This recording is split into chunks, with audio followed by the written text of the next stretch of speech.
In this video, we'll be looking at how to use LandXML to share data between your firm and other firms and provide that information to individuals or companies that may be using a different design software. So to start with, we're running Carlson 2012 with IntelliCAD.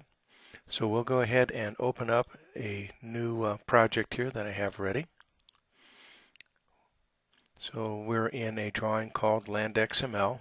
There are no points. I think we have a coordinate file possibly we could set here. There we go. Open that guy up. So now we have a blank coordinate file available.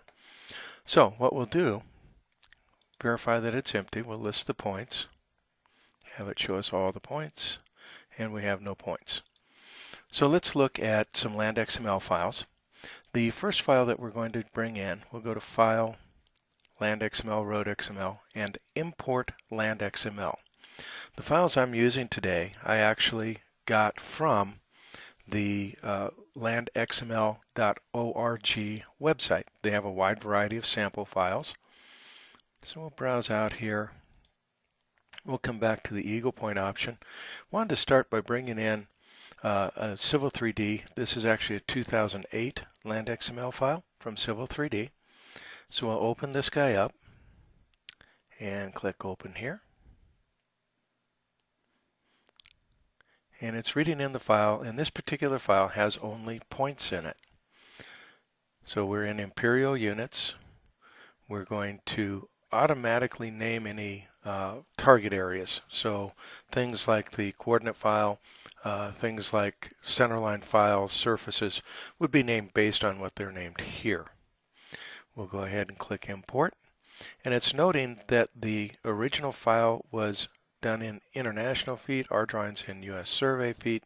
So we can actually apply a scale here and get our points.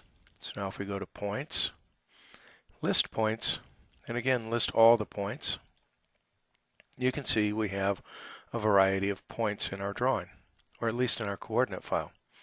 To get them into the drawing, we'll go to Points, Draw Locate, and I will actually change that to an X and have it draw all the points. You could also use Field to Finish to draw these. There are additional videos that cover using Field to Finish. And so you can look at those to see how this data file might be utilized there. So that's a simple point file brought in. I'm going to go ahead and get rid of these points and bring in another file. Just as an example here, we'll erase points by number 1 to 500. Yes, remove them from my coordinate file. Delete them on the screen.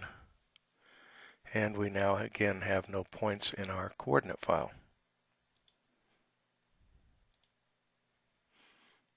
Okay, so let's go ahead and try another file. This time, let's import a file with a little more information in it. We'll go out and grab an Eagle Point sample file from a campground. We'll open that up. And you can see we have points, parcels, we have center lines, we have profiles, and we even have a couple of surfaces. So a lot of different data we can look at here. So a couple of things to note. We have point protection turned on, so we won't overwrite any points. We're automatically naming, as we mentioned before. Load surfaces into Surface Manager will actually take these surfaces and draw the contours for them as the data is brought in. At this point, I really don't want to do that. And then there's options for using an old ASCII file format, FLT. So we'll just go ahead and import this data. Again, this was done in international feet, so we'll apply our scale to it. And we have our data brought in. Because of the variety of data, we can do things like view surfaces using our 3D viewer. So we can look at the original site and see what that looked like. So this is a surface brought in from LandXML. Okay. We can even go in if we want to and go to our surface menu and tell it to draw contours from the surface.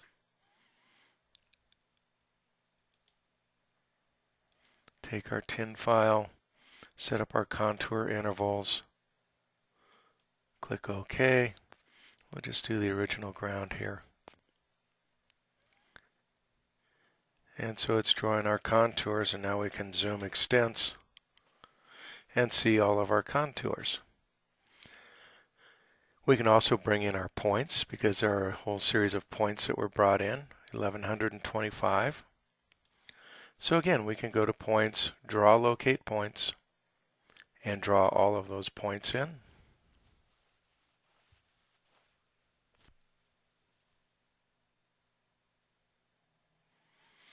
Again, keep in mind that this data, the points, the contours, the surfaces, are all coming in from the LandXML file.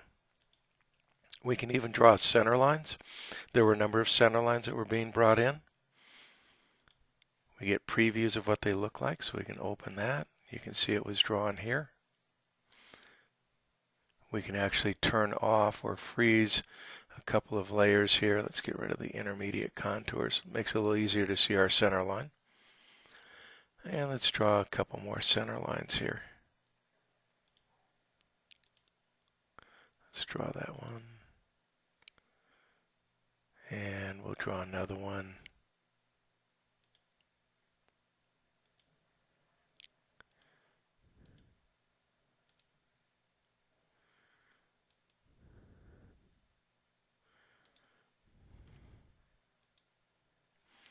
Okay, so that gets a couple different roads in there for us. Reason we want to look at those is we also had lots brought in. So if we look at our lot file manager, there's a campfire or campground lot file. And so we can come in and select all of these lots and tell it to draw those for us. We'll draw the lot polylines, label the lines and arcs. We'll do that a little later. Label areas, erase previous entities, create ESRI attributes for the lots. So we'll go ahead and hit OK. Don't need the square feet here. I'm just going to have it label the acres. And click OK. And you can see how the lots are drawn, and you can hopefully see how it's starting to add the labels into the various lots. Scrolling through at the bottom there.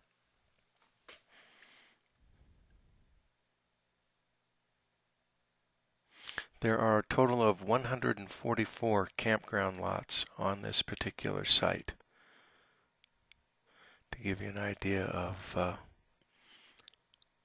how many lots it's working itself through here. So what we've seen is you can bring in small amounts of data, points only. You can restrict that. Or you can bring in lots of data, including parcels, center lines, profiles, surfaces, as well as points. And it looks like we're just about wrapped up coming down the last side there. 145 lots. There we go. Exit here and we can zoom in and see all of our lots labeled. Number of these are less than 1/10 of an acre. So, all right. So if that's how we can import, how do we send our data to somebody else? Well, let's open another file here. Just a simple Carlson project. In this case, all we have are some points, and we have a surface that was created with contours. So if we need to send that out, we go to File, LandXML, Export. In this case, we'll use the current drawing. We will have a new LandXML file. We'll call it Site and Road. No files in here yet, so we will add files. We have a tin and we have a CRD file. We'll open both of those. Click Continue. And now it gives us an option to set precision for various items, 8 decimal places seems a little excessive on most of that. Okay, we're in US survey foot, so we'll go ahead and export that. And we're done. So now we have a file we can send to somebody else. As an example of a little more complex file, we can look at this drawing that has a couple of roads in it, along with surfaces, center lines, and profiles. In this case, when we export this, rather than using the current drawing, I'm going to use selected data files. Project data I could use if I've gone through and set up a project under the File menu and have identified what drawings are involved in the project. Here we can use selected data files, again creating our new XML file. And very much like when we were doing this in the current drawing, we click Add. Biggest difference here is we would have options to actually browse out and go to places other than things associated to the current drawing. So I'm grabbing center lines and profiles and CRD files. I'm going to skip the road network files. Click Open. And OK. Continue. Again, we have our default precision that we're using. And again, in US survey foot, hit Export.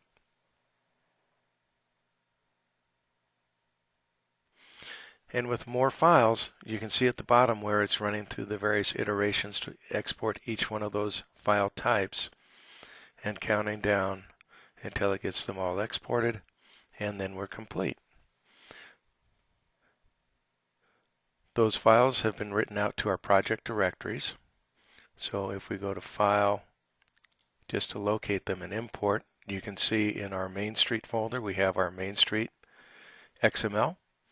And if we browse up to our Civil folder here, you can see the Site and Road XML that we created there as well. So these can simply be emailed or transferred to another party.